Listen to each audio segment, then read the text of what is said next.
Praise the lord. ప్రభువైన యేసుక్రీస్తు వారి పరిశుద్ధ నామములో మీ అందరికీ నా హృదయపూర్వక వందనాలు తెలియజేస్తుంటున్నాను.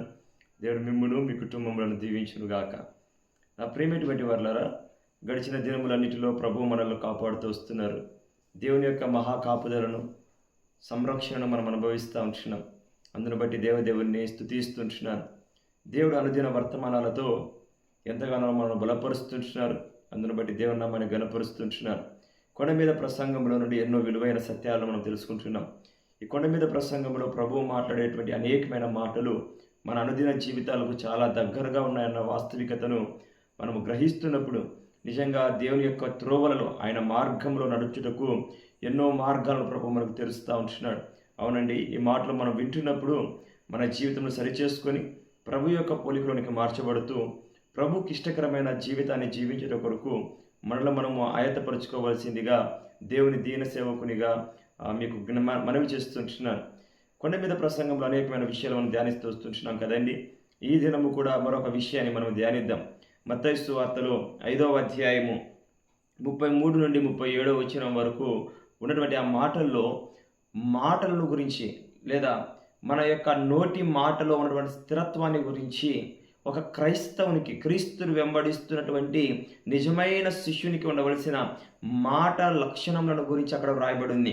ఆ మాటలు మనం గమనిస్తే చూడండి, 33వ వచనంలో, మరియు నీవు అప్రమాణము చేయక నీ ప్రమాణములను ప్రభువుకు చెల్లింపవలెనని పూర్వీకులతో చెప్పబడిన మాట మీరు విన్నారు కదా. పూర్వీకులకు ప్రమాణము చేయమని చెప్పాడు. ఆ ప్రమాణము చేసిన తర్వాత ఆ ప్రమాణాన్ని నిలబెట్టుకోమని కూడా చెప్పాడు. అది పూర్వీకులకు చెప్పబడినటువంటి మాట. మరి ఈ దినాన క్రీస్తును వెంబడిస్తున్న వారికి ప్రభు ఏం చెప్తున్నాడు? ఈరోజు దేవుని యొక్క త్రోవలు నడుస్తున్న మనకు ప్రభు ఏం బోధిస్తున్నాడు? ఎటువంటి ప్రమాణాలు చేయమని చెప్తున్నాడు? అసలు ప్రమాణాలు చేయొచ్చా అంటే బైబిల్ గ్రంథం చెప్తుంది మనము ప్రమాణాలు చేయకూడదు. 34వ వచనంలో, నేను మీతో చెప్పున్నదేమనగా ఎంత మాత్రమును ఒట్టు పెట్టుకొనవద్దు. ఎంత మాత్రము ఒట్టు పెట్టుకోనవద్దు. అవునండి, కొన్ని సందర్భాలలో మనుషులు నమ్మించే ప్రయత్నం చేసేదాని కొరకు మనము ప్రమాణాలు చేస్తూ ఉంటాం. తల్లి మీద, తండ్రి మీద, తోబుట్టువుల మీద, భార్య పైన, భర్త పైన, పిల్లల పైన, కొన్నిసార్లు ఏకంగా దేవుని పైన, పరిశుద్ధ గ్రంథము పైన మనము ప్రమాణాలు చేసేదానికి తెగిస్తూ ఉంటాం. కానీ బైబిల్ ఏం చెప్తుందంటే అస్సలు ప్రమాణమే చేయొద్దు. ఎంత మాత్రము, at what ever the consequence, what ever the situation, నీకు ఎటువంటి పరిస్థితి ఉన్నా, ఏ స్థితిలోనైనా సరే నీవు ప్రమాణము చేయొద్దు. ఎంత మాత్రము ఒట్టు పెట్టుకొనొద్దు. ఆకాశముతోడని కానీ, భూమితోడని కానీ, యెరూషలేముతోడని కానీ నువ్వు పెట్టుకోవద్దు అంటున్నాడు. ఒట్టు పెట్టొద్దు అంటున్నాడు. ఈరోజు చాలామంది ఎవరినో కన్విన్స్ చేసేదాని కొరకు నువ్వు ప్రమాణాలు చేయొద్దు. మరి ఎలాగుండాలి అంటే నీ తలతోడని ఒట్టు పెట్టుకోకూడదంట. ఎందుకంటే ఇక్కడ రాయబడుతుంది, నీ మాట అవునంటే అవును, కాదంటే కాదు. ఎస్ అండి, మన జీవితాల్లో మనం ఇటువంటి స్థిరమైనటువంటి మాటను కలిగి ఉండాలి. కొందరు ఈ నాలుక, దేవుడు వాక్కు శక్తి ఇచ్చాడు కాబట్టి ఎన్నో మాటలు దొర్లిపోతూ ఉంటారు. అజ్ఞానంతో మాట్లాడుతుంటారు, తెలియక మాట్లాడుతూ ఉంటారు, అవగాహన రాహిత్యంతో మాటలు ఇచ్చేస్తూ ఉంటారు. కాదు. మనము మాట్లాడేటప్పుడు యూ షుడ్ థింక్ ట్వైస్. నువ్వు 1-2 సార్లు ఆలోచించి మాట్లాడాలండి. మన మాటలు కొద్దిగా ఉండాలి. మనము మాట్లాడే మాటలు నిక్కచ్చిగా ఉండాలి. మనం మాట్లాడే మాటలు స్థిరమైనవిగా ఉండాలి.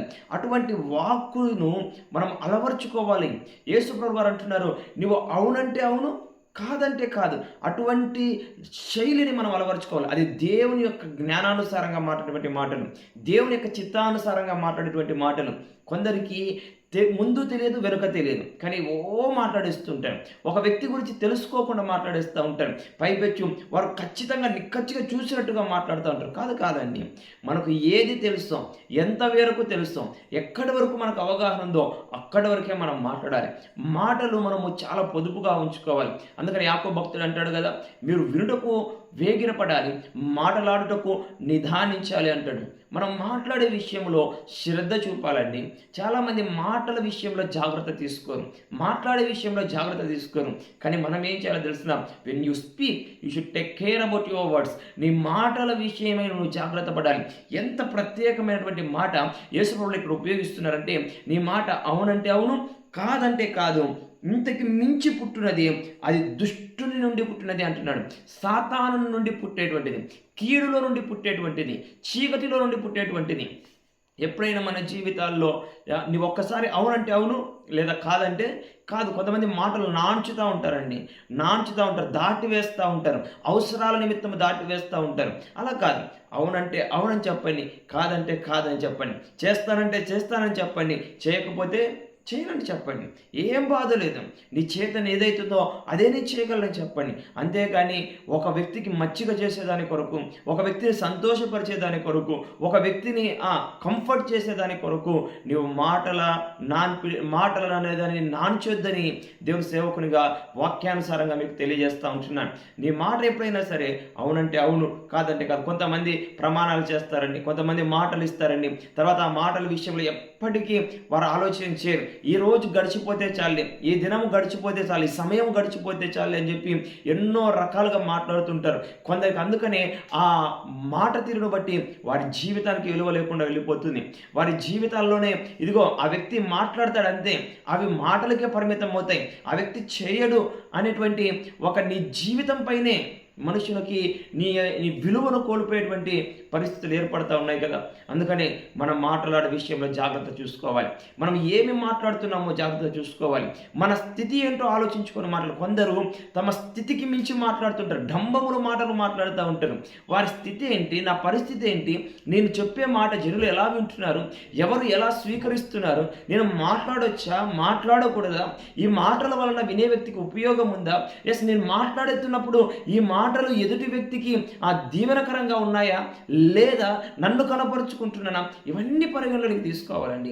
అలా కాకోకుండా నేను మాట్లాడగలను కాబట్టి, నాకు కొద్దిగా వాక్శక్తి ఉంది కాబట్టి, నాకు కొంత జ్ఞానం ఉంది కాబట్టి, ఎవరో ఎక్కడో చెప్తే అవి నేను విన్నాను కాబట్టి మాట్లాడేస్తానంటే కాదండి. అటువంటి మాట తీరును ప్రభు సహించేవాడిగా లేడు. దేవుని వెంబడి నడిచేటువంటి వాడి మాట సరైనదిగా ఉండాలని ప్రభు కోరుకుంటున్నాడు. అవునంటే అవును, కాదంటే కాదు. అంతకు మించి పుట్టినది దుష్టుని నుండి పుట్టేటువంటిది అని వాక్యం తెలియజేస్తుంది కదండి. అవును, నేటి దినాల్లో సేవకులు విమర్శించేవారు కూడా వారి నాలుకకు అదుపు లేకుండా వెళ్ళిపోతుంది. పదునైన కత్తితో ఉన్నటువంటి మాటలుగా వారి మాటలు వస్తుంటున్నాయి. నా ప్రేమేటువంటి వారులారా, అనేక మందికి నేను మనవి చేయాలనుకుంటున్న విషయం ఏంటో తెలిసిన జాగ్రత్త. సేవకుల గురించి మాట్లాడేటప్పుడు జాగ్రత్త, సేవకుని పైన నిందించేటప్పుడు జాగ్రత్త, సేవకుని తృణీకరించేటప్పుడు జాగ్రత్త. ఎందుకంటే ఆ వ్యక్తి దేవుని పక్షంగా నిలబడుతున్నటువంటి వ్యక్తి, ఆ సేవకుడు ఎవరైనా కావచ్చు. కొన్ని సందర్భాల్లో ఎంత హాస్యాస్పదంగా ఉంటుందంటే, ఎంతో సమర్పణతో, ఎంతో త్యాగముతో, ఎంతో భక్తితో వారి జీవితంలో సేవకు సమర్పించిన వారిని కనీసం మందిరములో శ్రద్ధగా 10 నిమిషాలు పని చేయలేని వాడు కూడా, లేదా కనీసం మందిరానికి ఆదివారం పూట క్రమంగా రాలేని వాడు కూడా ఉన్నతమైనటువంటి దేవుని యొక్క పిలుపు చేత, సంకల్పము చేత ఏర్పాటు చేయబడిన దేవుని సేవకులను, విలువైన పరిచర్య చేస్తున్న దేవుని సేవకురాండ్రను, లేకపోతే దేవుని యొక్క అనాది ప్రణాళిక ద్వారా పిలువబడినటువంటి దేవుని యొక్క సేవకులను, సమర్పణత త్యాగపూరితంతో వచ్చినటువంటి దేవుని సేవకులను కనీసం మందిరంకు రాలేనటువంటి వ్యక్తులు కూడా ఎంతో సాఫీగా నిందించేస్తుంటున్నారంటే ఇది ఎంతవరకు సమంజసం ఒకసారి ఆలోచించేయండి. నా ప్రైవేట్ వంటి వారులారా, బైబిల్ గ్రంథంలో రాయబడుతున్న మాట ఏంటో తెలుసా? నీవు పలికి ప్రతి వ్యర్థమైన మాటకు వివర్ష దినమున నీవు లెక్క అప్పగించాలి. ప్రతి వ్యర్థమైన మాటకు, యూజ్లెస్ ప్రతి వర్డ్కి నువ్వు ఉపయోగించే ప్రతి మాట అది విలువైనదిగానే ఉండాలి, యోగ్యమైనదిగానే ఉండాలి. కాబట్టి నా ప్రేమటువంటి వారులారా, దయచేసి నేను చెప్తున్నా, నేటి క్రైస్తవ సమాజంలో సువార్త ప్రకటనల కన్నా కూడా దూషణపు మాటలు ఎక్కువైపోతున్నాయి. ఇదేంట్రా అంటే మేము ఖండిస్తున్నాం, గద్దిస్తున్నాం అంటున్నారు. కాదు కాదు కాదు నీవు ఖండించవలసిన చోట నువ్వు ఖండించు. నీ ఇంటిలో నీ పిల్లలను, నీ భర్తను, నీ భార్యను, లేదా నీ సంఘాన్ని నువ్వు ఖండించుకోగాని, ఇదిగో ప్రపంచం అంతటికి నేను ఉద్ధరించేస్తానంటే ఇదిగో అది సరైనటువంటి మార్గము కాదన్నది నా అభిప్రాయం. దయచేసి మన మాటలను అదుపులో ఉంచుకుందాం. దేవుని యొక్క ఇష్టానుసారంగా మనం మాట్లాడదాం. అటు రీతిగా మన జీవితం స్థిరపరచుకుందాం. ఇట్టి కృపదంతా దేవుడు మనందరికీ దయచేయును గాక. God bless you all.